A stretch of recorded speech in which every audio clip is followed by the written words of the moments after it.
Regardez la vie des diocèses avec la Mutuelle Saint-Martin.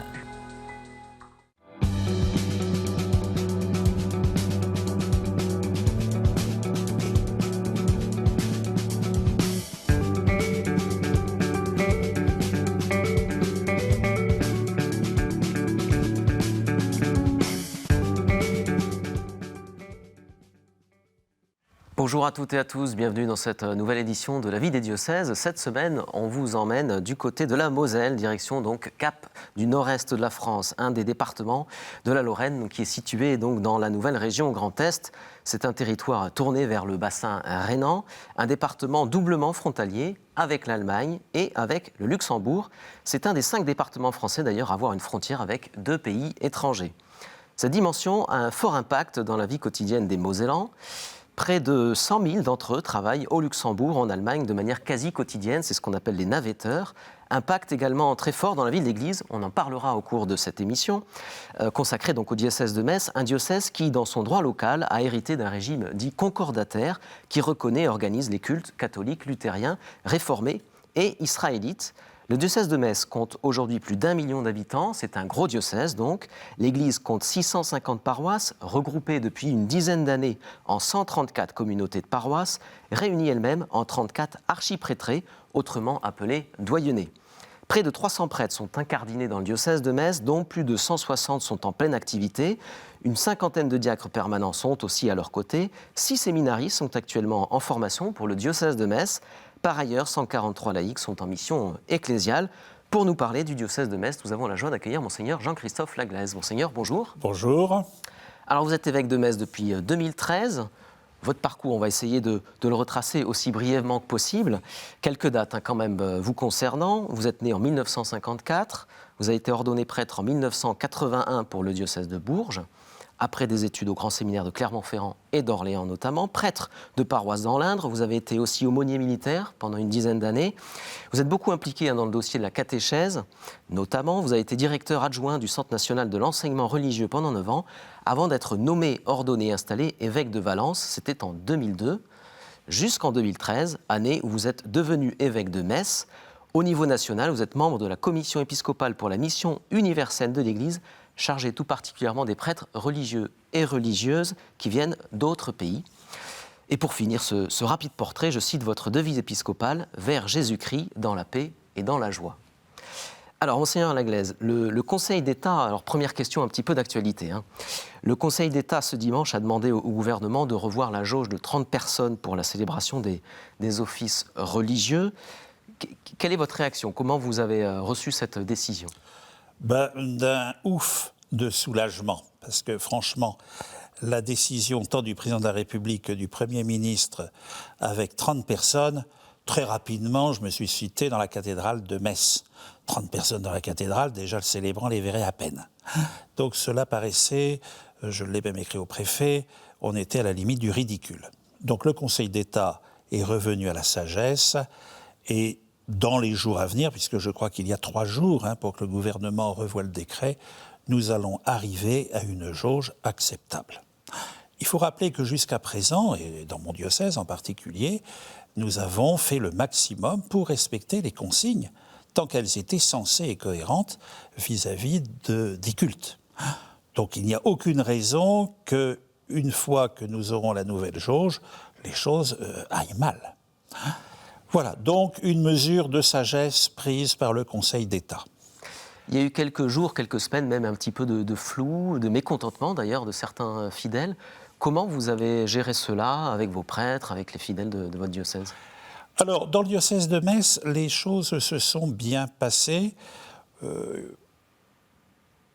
J'ai envie de dire, les Mosellans, comme les Alsaciens, ont l'esprit de civisme, et de respecter les règles qui leur sont demandées. Mais quand ces règles deviennent incohérentes, là, à ce moment-là, il est tout à fait légitime d'avoir des réactions, de dire « mais attendez, revenons à des choses plus sensées ». Donc, nous n'avons pas eu de phénomène, je dirais, massif de messe en plein air, de manifestations ou autres.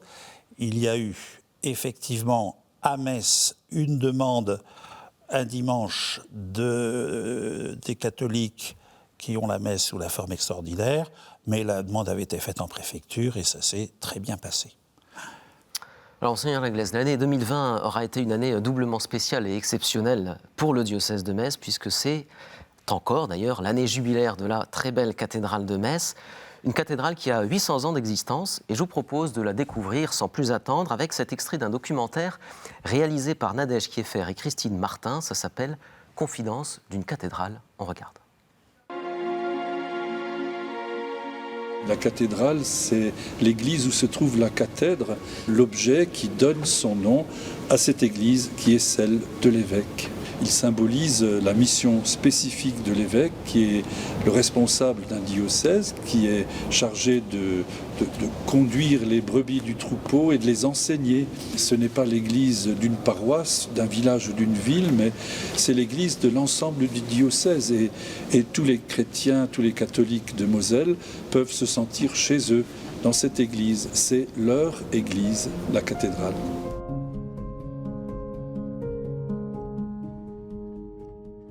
En tant que messin, cette cathédrale, c'est le centre d'une vie. La cathédrale, pour moi, représente beaucoup de choses. J'y ai été ordonné prêtre le 26 juin 2011 avec d'autres confrères. J'y ai moi-même travaillé. J'ai été guide touristique dans cette cathédrale. C'est un monument que j'ai aimé faire découvrir et faire visiter, dans lequel j'aime venir m'y recueillir aussi, rencontrer des personnes que je connais, le personnel, le sacristain, et faire partager cette passion que j'ai pour la cathédrale. C'est le point d'ancrage, il faut faire découvrir notre cathédrale. J'en suis très fier, on en est très fier de la présenter, oui. Et puis c'est vrai que le répertoire chanté lors d'un concert ou lors d'un office, c'est pas la même chose. Les enfants s'en rendent bien compte à la maîtrise, parce qu'on chante pas uniquement pour se mettre en avant, ce qui pourrait être le cas pour un concert, ou mettre en avant une pièce, mais on chante dans un cadre rituel, c'est-à-dire pour accompagner une procession, pour accompagner une fraction du pain, voilà. Et donc on se met au service de la liturgie, et du coup les enfants comprennent bien cette différence. Quand ces notes sonnent sous mes voûtes, quand le chant s'élance vers Dieu, il lui porte la foi des hommes et des femmes de toutes les époques. Ces chants, comme les couleurs qui m'illuminent à travers les vitraux, symbolisent la lumière du Christ. Si on a appelé la cathédrale la lanterne du bon Dieu, c'est que de longue date on a perçu ce caractère spécifique de la cathédrale de Metz, où toute cette lumière doit nous porter vers celui qui est la lumière, à savoir le Christ. Il a dit « Je suis la lumière ». Puis il nous a dit aussi « Vous êtes la lumière du monde ». En même temps, ça nous rappelle à notre mission à tous, notre mission de baptiser.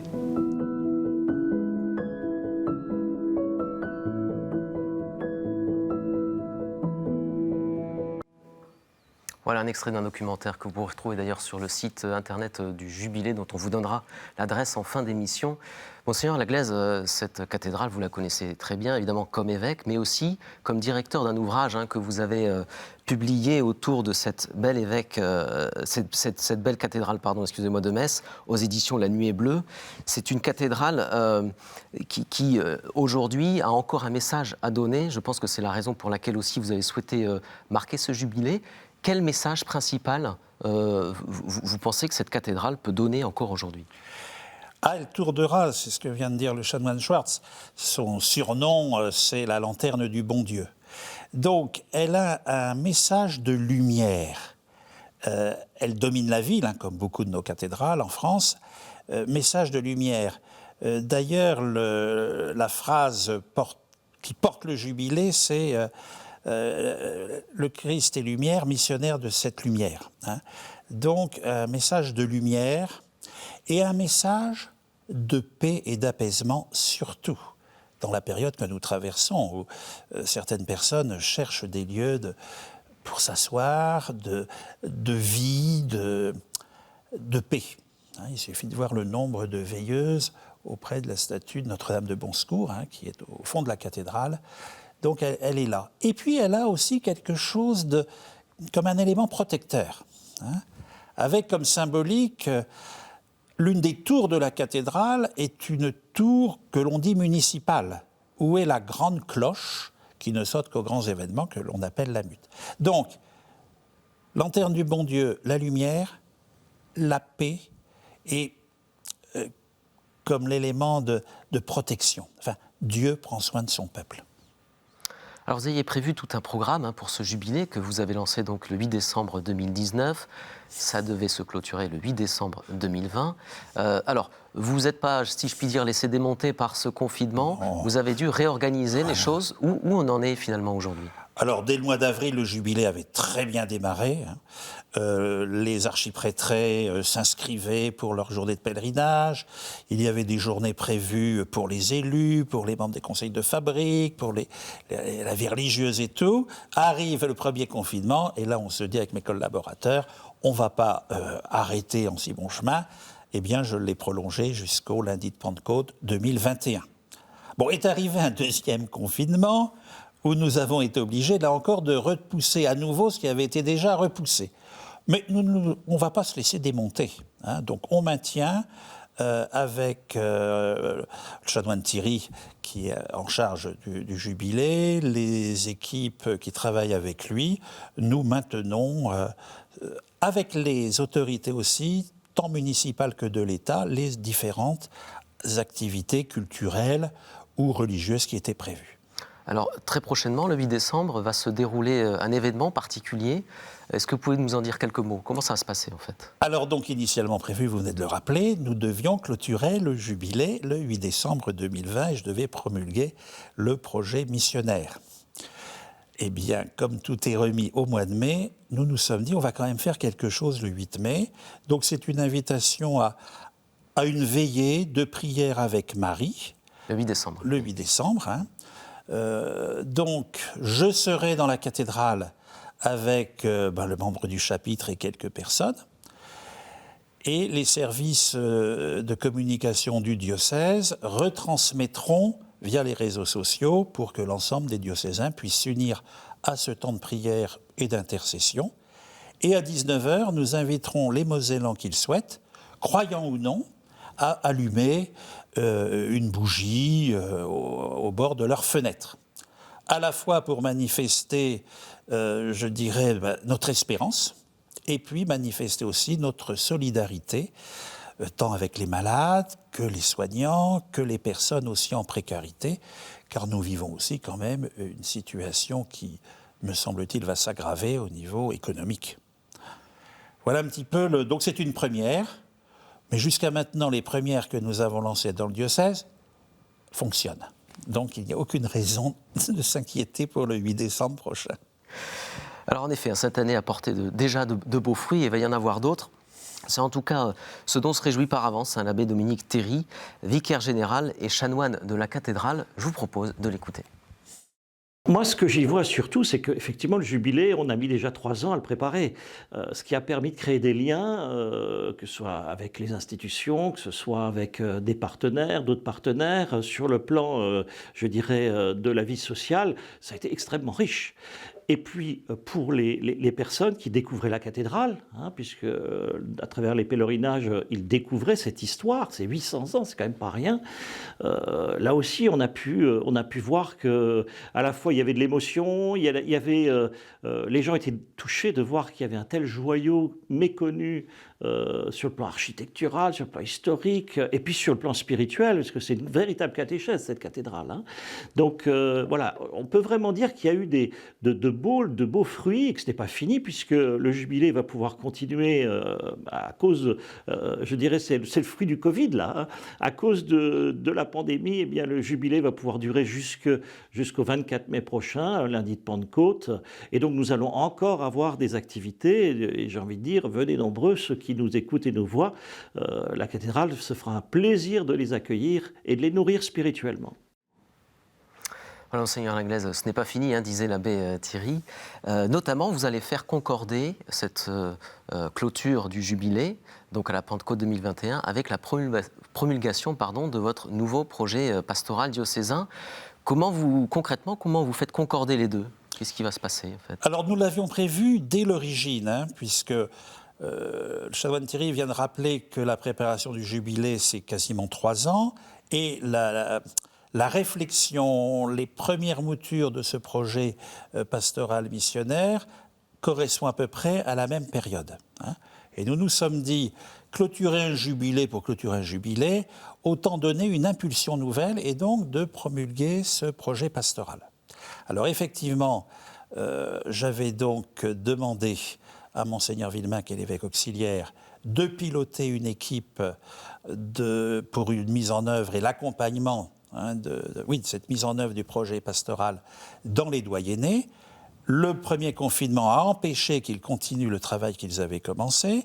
Ensuite, il y a eu cette période transitoire et l'été est arrivé. Au moment où ils repartaient pour deuxième confinement, et en même temps, cela a permis de recueillir les premières réactions et de reprendre, je dirais d'une manière plus allégée, le projet pastoral.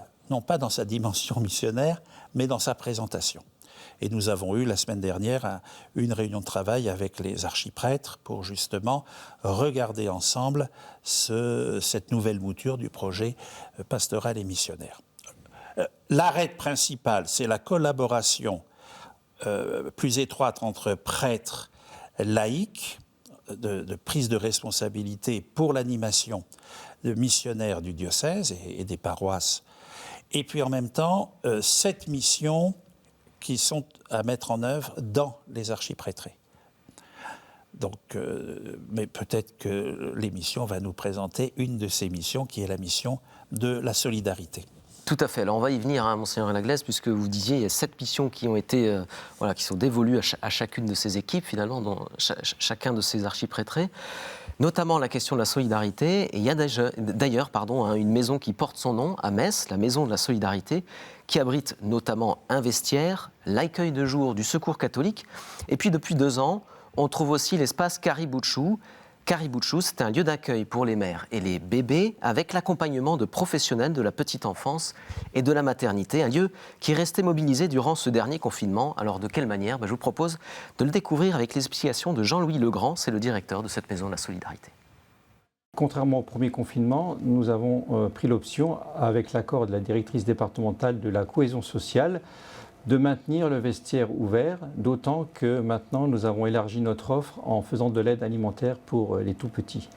Donc il nous est pas resté essentiel de pouvoir rester ouvert et d'apporter ce service, d'autant qu'un certain nombre d'associations sont en mode restreinte et que forcément les bénéficiaires ont de plus en plus de mal à trouver des structures pour trouver ce dont ils ont besoin. Les personnes qui ont accès à Caribouchou, donc qui ont des enfants entre 0 et 3 ans, peuvent également avoir maintenant accès à l'aide alimentaire, c'est-à-dire on a en stock du lait infantile, premier et deuxième âge, ainsi que des petits pots qui leur sont donnés gracieusement bien sûr pour pouvoir faire face et nourrir donc de manière correcte ces tout petits. Caribouchou, bien entendu, même si nous sommes basés à Metz et le vestiaire également, nous accueillons des familles donc, d'autres communes, bien entendu, et d'un secteur beaucoup plus large que Metz et la périphérie. Alors, Monseigneur Laglaise, c'est un lieu qui répond à un vrai besoin et qui, si j'ai bien compris, est un besoin croissant depuis 2 ans, depuis qu'il est ouvert. Alors, besoin croissant, tant pour les enfants de 0 à 3 ans. Monsieur Jean-Louis Legrand est diacre et en même temps, il est le directeur du service diocésain de la charité. Donc, il y a à la fois la Maison de la Solidarité avec le vestiaire, là aussi, qui connaît une croissance énorme. Il faut aussi rappeler que la Moselle est l'une des entrées importantes en France de migrants. Et donc, là aussi, nous avons des migrants qui sont stationnés sur la ville de Metz ou dans les environs. Et là aussi, le vestiaire de Caritas est très précieux pour les services sociaux ou autres. Et l'intérêt aussi de Caribouchou et même du vestiaire, ce sont les partenariats établis, mettons, avec les communautés Emmaüs qui sont en Moselle, et aussi pour Caribouchou, avec l'enseignement catholique, s'il faut des chaussures de 2 ans ou des brassières ou autres, il y a un message qui part dans les établissements catholiques et à ce moment-là, il y a des collectes. Donc ça sensibilise aussi des jeunes et des enfants à cette dimension de la solidarité. Donc là, vraiment, un très beau travail qui est réalisé et qui est essentiel. Jean-Louis Legrand le rappelait, nous sommes le seul vestiaire et la seule maison d'accueil pour les bébés ou la petite enfance de la ville, de l'agglomération messine. Et au niveau du vestiaire, ce sont des tonnes de vêtements traités chaque mois. Et là, le premier confinement nous a quand même pénalisés, comme la plupart des associations. On a perdu plus de la moitié des bénévoles qui ne sont plus venus à cause de leur âge ou autre. Et en même temps, des jeunes étudiants ou autres sont venus pour se proposer pour le bénévolat. Donc là, quelque chose en pleine évolution. Et d'autre part, dans ma lettre pastorale que j'avais écrite au diocèse le 13 mai dernier, je rappelais que, certes, le Christ est présent dans l'Eucharistie, et que l'Eucharistie est quand même sur ses sommets, avec les sacrements de la vie chrétienne, mais que si on ne peut pas aller à l'Eucharistie, on rencontre aussi le Seigneur parmi les personnes en précarité. Donc j'avais insisté pour que chaque paroisse, chaque archiprêtrait, mettre en œuvre principalement la mission de la charité, de la solidarité. Monseigneur Laglaise, dans cette émission, on arrive dans une partie où les fidèles de votre diocèse vous posent directement leurs questions. C'est la séquence dite des questions de terrain.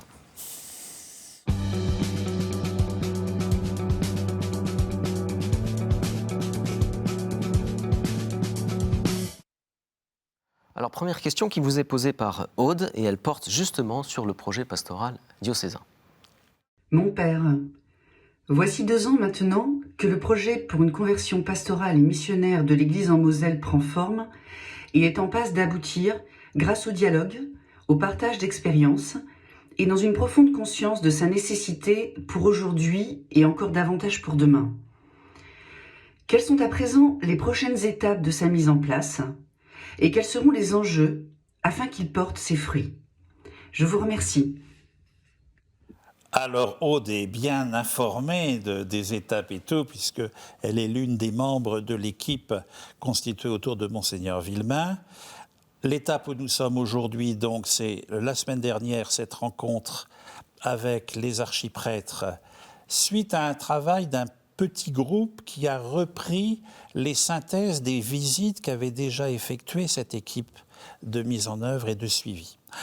Donc maintenant, il va avoir une modification dans la rédaction du texte. Les archiprêtres ont contribué. Il ne faut pas non plus lasser, je dirais à un moment, les instances du diocèse avec des sujets qui reviennent tout le temps. Donc il y aura un temps de présentation, entre autres au Conseil presbytéral, à un moment donné. Et puis nous irons vers la promulgation le lundi de Pentecôte avec la clôture du Jubilé. Et l'enjeu va être de bien accompagner maintenant la mise en œuvre concrète dans les archiprêtrés. Sachant que certains archiprêtrés pourront, j'ai envie de dire, du jour au lendemain, mettre en œuvre les 7 missions et le travail des veilleurs dans les communautés. Pour d'autres, en rural ou dans d'autres situations, ça mettra plus de temps. Mais c'est aussi il y a un principe, il y a une orientation générale, et ensuite, dans chaque lieu concret du diocèse, une mise en œuvre qui va être différente des uns aux autres. Le tout, c'est de ne pas faire du surplace, mais de faire les pas que l'on peut faire. Le message est passé. Alors, une deuxième question, Monseigneur, qui vous est posée par Sébastien. Bonjour Monseigneur Laglaise, j'aurais voulu savoir où en était le processus de canonisation du serviteur de Dieu Robert Schumann. Alors, le processus vers la canonisation. Il y a 1 an, j'ai remis au préfet de la cause des saints la positio, donc le document officiel qui permet pour les théologiens, les cardinaux, d'appuyer leurs recherches. Alors, ce que je peux dire... Dites-nous. La cause avance bien. La première étape que nous avons maintenant à franchir est le décret de vénérabilité signé du pape François. Le pape François semble s'intéresser particulièrement au Père de l'Europe et particulièrement à Robert Schumann, puisqu'il l'a cité à plusieurs reprises et encore dans sa lettre à l'Europe. Donc, il me semblerait que dans les mois à venir, nous pourrions avoir de bonnes nouvelles concernant le décret de vénérabilité. Si bien que le serviteur de Dieu Robert Schuman deviendrait le vénérable Robert Schuman, c'est-à-dire que ceux qui ont à se prononcer sur la manière dont il a vécu les vertus chrétiennes évangéliques, eh bien, il les a vécues, j'ai envie de dire, du mieux qu'il pouvait. On suivra ça, Monseigneur Laglaise. Une dernière question, il nous reste à peine 30 secondes. Dites-nous juste un mot sur le traditionnel carême à domicile que propose le diocèse et qui, cette année, va être marqué, je crois, un petit peu à la couleur verte, la couleur de l'Église. Couleur verte, Laudato Si, et Monseigneur Villemain est, entre guillemets, l'évêque vert de l'épiscopat. Eh bien, le carême à domicile va être orienté autour d'une réflexion sur Laudato Si et l'engagement des chrétiens dans le respect de l'écologie, du développement durable. Donc un très bel ouvrage qui va accompagner les semaines de carême. Selon la grande tradition du carême à domicile, quand j'étais jeune diacre en Berry, on attendait avec avidité le Carmel à domicile du diocèse de Metz. Ça, il y a 40 ans. Eh bien, on suivra ça aussi.